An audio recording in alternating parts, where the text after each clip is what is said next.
Bali Indonesia का एक समुंदर किनारा।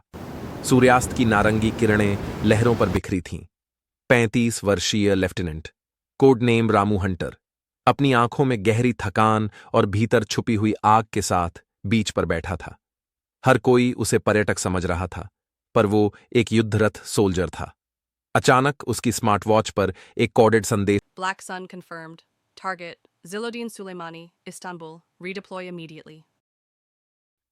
जिलाउद्दीन सुलेमानी ही वह व्यक्ति था जिसने पहलगाम आतंकी हमले से 2 महीने पहले कश्मीर की सीमा से लगे इलाकों में गुप्त रूप से हथियारों की एक खेप पहुंचाई थी। अमेरिकी राइफलें, चीनी ग्रेनेड और आत्मघाती जैकेट्स थीं, जिससे 40 लोगों की जान जा चुकी थी। उसे पहले ही अंदेशा था कि उसे किसी मिशन पर भेजा जा सकता है। उसने चुपचाप अपनी बैकपैक उठाई, जिसमें पासपोर्ट, करेंसी, हथियार मॉड्यूल्स और इलेक्ट्रॉनिक जैमर पहले से तैयार रहते थे। रामू जानता था, अब ये कोई ऑपरेशन नहीं था। ये उस जख्म का हिसाब था जो उसकी रगों में अब तक जल रहा था। वह इस्तांबुल के लिए पहली फ्लाइट लेता है। इस्तांबुल एयरपोर्ट से बाहर आते ही किसी अज्ञात द्वारा उसे एक कार व उसमें रखा हथियारों से भरा बैग मिल जाता है। इस्तांबुल की ठंडी हवा और गलियों की हलचल में रामू अपनी स्पोर्ट्स कार लेकर उतरता है। दिखने में मामूली, पर अंदर tactical AI system, night vision कैमरे, बुलेट प्रूफ बॉडी और स्वचालित हथियार तैनात हैं। यहीं उसकी मुलाकात होती है अलिफ से, 26 वर्षीय एक युवा तुर्की लड़की, जो एक ट्रैवल ब्लॉगर है। वह अंग्रेजी पढ़ाई कर रही है और गरीब बच्चों के लिए वॉलंटियर टीचर भी है। वह गलती से रामू की कार से टकरा जाती है, वहीं उनकी मुलाकात दोस्ती में बदल जाती है। रामू उससे संपर्क बनाए रखता है। उसे शहर के नक्शों, ट्रैफिक रूट्स, पुराने जल मार्गों और एग्जिट पॉइंट्स की जानकारी मिलती है। अलिफ को लगता है रामू कोई फोटो जर्नलिस्ट है। धीरे धीरे अलिफ की मासूम मदद एक जानलेवा मिशन का हिस्सा बनती जा रही थी। जिलाउद्दीन सुलेमानी, 50 वर्षीय एक चालाक और खूंखार आतंकवादी, लंबे समय तक अफगानिस्तान, पाकिस्तान और सीरिया में अपना नेटवर्क फैला चुका है।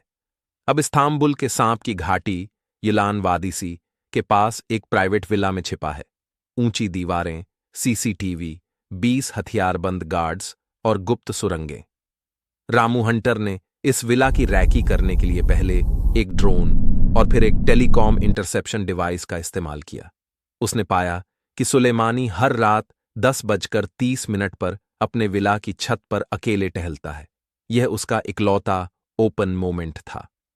रामू ने मीनार से 1.1 किलोमीटर की दूरी से उसकी छत को टारगेट किया। उसने हवा की गति, तापमान और पृथ्वी की घूर्णन गति तक को कैलकुलेट किया था। जैसे ही उसने ट्रिगर दबाया, फायर मिस हो गया। कारण, विला की छत पर लगे हाई फ्रीक्वेंसी जैमर ने उसके स्मार्ट स्नाइपर की डेटा सिग्नल को डिस्टर्ब कर दिया। बुलेट ट्रेजेक्टरी बदल गई। इसके साथ ही एक ऑटो अलार्म सिस्टम एक्टिवेट हो गया और चारों ओर रेड लाइट्स और सायरन गूंजने लगे। मुख्यालय का आदेश। Fall back. Exit now. Ramu का जवाब था। वापसी का सवाल नहीं उठता। मैं लौटूंगा तभी जब वो मरा होगा। रामू अपने गियर चेंज करता है। उसने अपने शरीर पर थर्मल रिड्यूसिंग जील लगाया, जिससे वो कैमरों से लगभग अदृश्य हो गया। वह विला के पीछे लगे वाटर रिसाइकल पाइप से अंदर घुसता है। गेट पर 2 गार्ड साइलेंसर पिस्टल से तुरंत खामोश। गार्डन में लगे लेजर सेंसर, एक मिरर शीट और टाइम बेस्ड ब्रीचिंग से पास किया।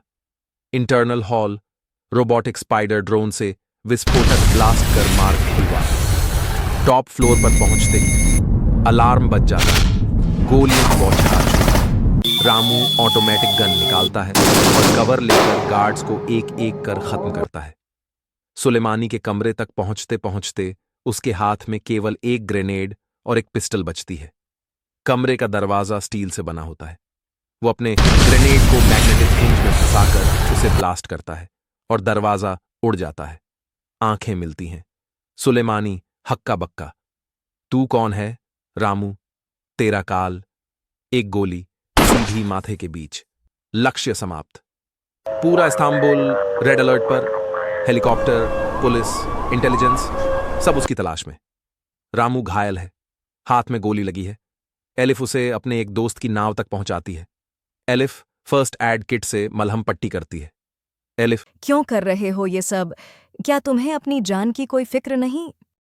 क्योंकि अगर मैं न करूं तो तुम जैसे मासूमों का जीवन युद्ध में बदल जाएगा।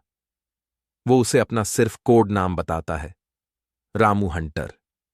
रामू एक नाव पर सवार है और गायब हो जाता है।